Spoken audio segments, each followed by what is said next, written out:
This is Margaret in Windsor. I just did a video, and it'll be number one. This will be number two. I'm speaking of this young fella, the Boston bombings. I've not said anything prior. I don't think I have in any of them about this being a mind-controlled murder. And so this young man is innocent. So was his brother. It's a part of his name is Tsar, which would be Tsar Nicholas. And I mentioned that Tsar Nicholas, his whole family was murdered, really, in 1918. Except she was burned, but she ended up here in Charlottesville, Virginia, Anastasia. And she really was Anastasia. She married a professor at the University of Virginia in Charlottesville, and they had a farm in Scottsville, which this gets into the pattern. My son's names are Mark and Scott, and how can I say this? I put this on the other tape. It's the patterns involved. I was just finding out about my being kidnapped and my father being King Edward VIII and my being kidnapped in 41 and brought to Moulton, Alabama and given the name of a twin, Peggy Dempsey. I married at Childers. Both twins, Carl and Peggy, were dead, and I grew up in a pigsty, hellhole. There's no other way to put it. Being told I was this person. And their mother, they were born out of wedlock, did I say that? Their mother, Lina, had killed them. This was a psychopath. I grew up being told that I was Peggy. It wasn't until 83, till after I was in a political campaign to replace one of the doctors that I'd written about in the medical malpractice book, Larry McDonald, doctor, congressman. His plane was shot down August 31st of 83 by a Soviet MiG when the KAL he was a passenger on veered into Russian airspace, and it was shot down. And so I became a candidate and was flown out to Larry Flint. So I'm just going to show this because Larry Flint was shot in Lawrenceville, Georgia, while I was doing the book.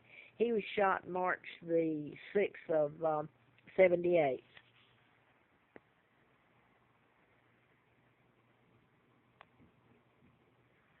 And in essence, in this article, he says, I know who's responsible for his shooting.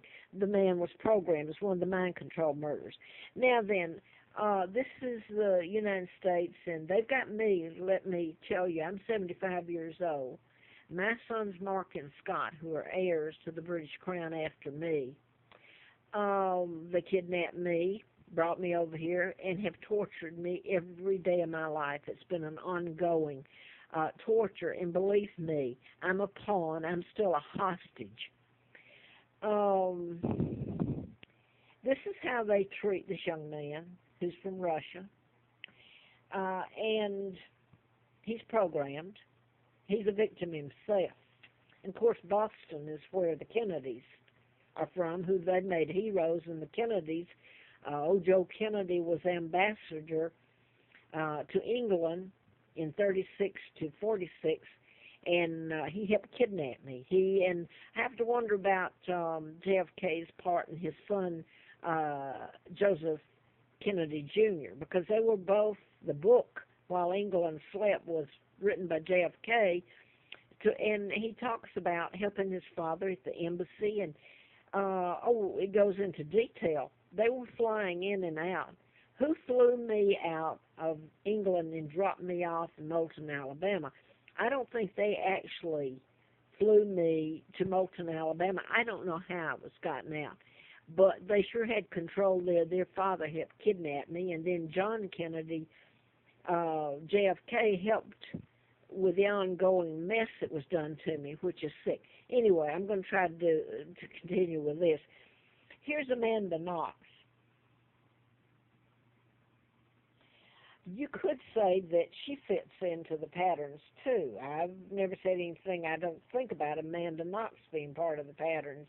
The Amanda was the name for Carol Johnson that was a friend of mine, and I dedicated my book to her. Of course, it never got published because I got a letter from the FBI the 23rd of June of '79, and when I was trying to get it published, and me and my kids were going through another onslaught of hell.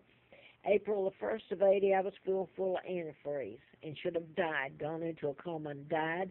A fiasco of laws and attempted murder. I finally got dumped across the state line illegally and worked for the district attorney, Fred Simpson, in '80, and passed a background check at the time by Sheriff Patterson.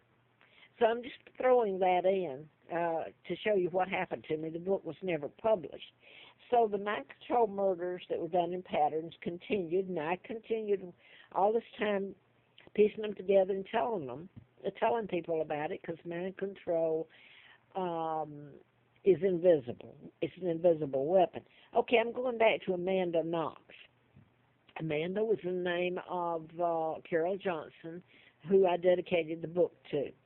Kuchar, the young lady she was supposed to have helped kill, is British. I'm British, of course.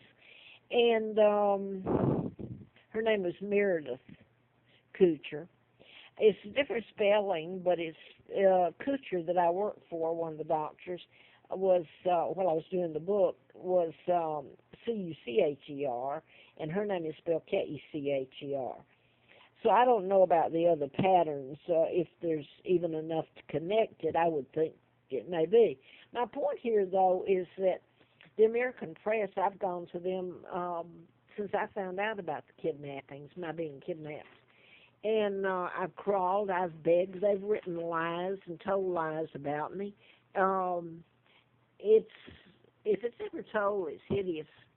It's really hideous. By the way, the press is controlled by the Rockefellers, Rothschilds, Bilderbergers, and my good old uncle that helped kidnap me and take down his own brother and become the illegal king. What you do to be a king, I guess.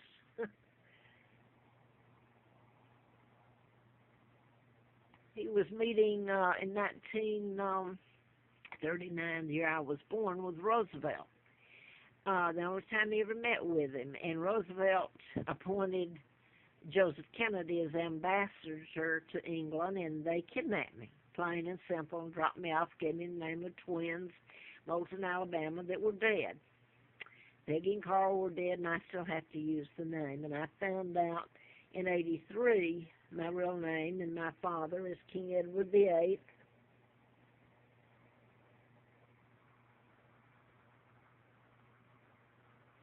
Who, by the way, did not marry Wallace Warfield Simpson. They used a double to do it.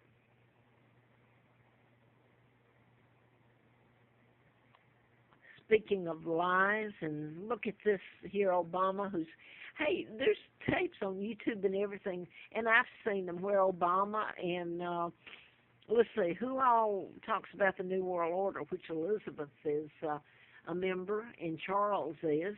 And all this has been photographed, the Illuminati, whatever you want to call them, Freemasons, they're all the same. But here's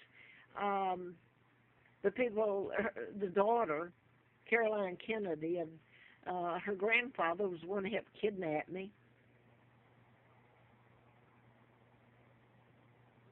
And her brother, John came up on the Appalachian Trail, so they all knew about my kidnapping, even the kids.